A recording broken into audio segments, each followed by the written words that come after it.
EDN အလွယ်မှတ်တဲ့နေ့ပေါ့ကျမတို့တနေ့ကိုဒီ12လုံးကိုအတူတူလေ့လာကြမယ်ပြီးရင်နေ့စဉ်ထဲမှာအတူတူသုံးကြမယ်ဒီ12လုံးကိုလေ့လာမယ်နေ့ပေါ့နော်ဒီ12လုံးကိုအတူတူလေ့လာကြမယ်နေ့တကယ်လို့အစိုးရကနေပြီးတော့မှအကောင့်ဖြစ်လာတဲ့အခြေအနေတွေအကြောင်းကိုပြောတော့မယ်ဆိုရင်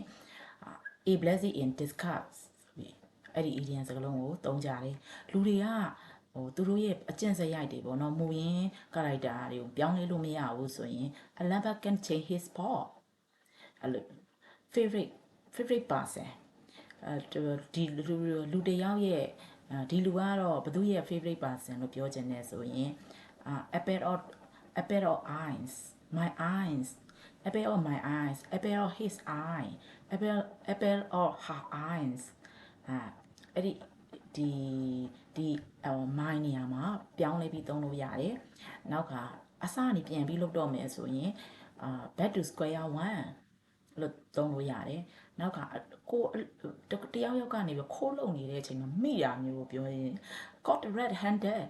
ဆိုပြီးအဲစကားလုံးကိုကျွန်တော်တို့ဒီအနေနဲ့ပေါ့နော်အသုံးလို့ရတယ် EDN အနေနဲ့သုံးလို့ရတယ်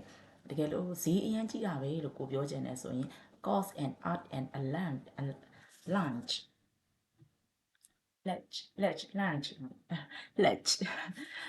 cost and art and lunch ဆိုပြီးပြောလို့ရတယ်နောက်ကိုကနေပြီးတော့မှဒါဆိုရင်ငါဆောင်မွေးအောင်မှာပါပေါ့နော်ကောင်းတဲ့ဒီအလုပ်ကိုငါရမှာပါဆိုတော့ကောင်းတဲ့အရာကိုမျှော်လင့်နေဆိုရင် finger crossed အရန်စူးစားတယ်နီးလန်းပေါင်းစုံနဲ့မရမကရအောင်သူစူးစားနေတယ်လို့ပြောနေတယ်ကိုစူးစားနေရပြီပဲတရားရောကစူးစားနေတယ်လို့ပြောမယ်ဆိုရင်go the extra mile နောက်တစ်ခါတိုက်ဆိုင်ပြီးတော့တွေ့တာပေါ့နော်coincidence အနေနဲ့ပေါ့တိုက်ဆိုင်ပြီးတော့ what a coincidence တိုက်ဆိုင်ပြီးတွေ့တယ်ဆိုရင်ဟာကိုသုံးမယ်ဆိုရင်ပို့တော့ကတော့ what a coincidence လို့အသုံးများတယ်ဒါပေမဲ့ခုခါမှာဘယ်လိုပြောလို့ရလဲဆိုတော့ it's a small world ပြောလို့ရတယ်မိုးအပြင်မှာအရန်လျှော်နေတယ်ဆိုရင်rainy cats and dogs ပြောသုံးလို့ရမယ်နေမကောင်းနေဘူးဆိုရင်တော့ under the weather I'm under the weather လို့ပြောလို့ရဒီကိစ္စကိုလျှို့ထားပြီးဘယ်သူမှမပြောနဲ့လို့ပြောရင် months the what ဆိုပြီးအဲ့စကားလုံးမျိုးတွေကိုထည့်ပြီးတော့ကျမတို့သုံးကြမယ်ပေါ့နော်အဲ့ဒါကိုကျမတို့ဒီစကားလုံး12လုံးကိုဒီနေ့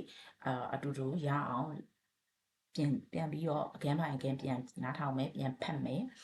ပြန်ဖတ်ပြီးပြီဆိုရင်ကျမတို့ရဲ့ daily life မှာသုံးမယ်ပြန်သုံးမယ်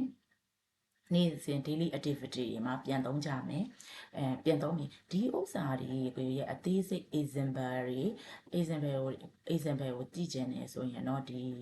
ဟိုမှာလဲ post တွေမှာပေါ့နော်တင်ထားတဲ့ EDN နဲ့ပတ်သက်တဲ့ post တင်ထားတာရှိတယ်အဲ့ဒီမှာလေးပြန်ဖတ်လို့ရပါတယ်ရှင်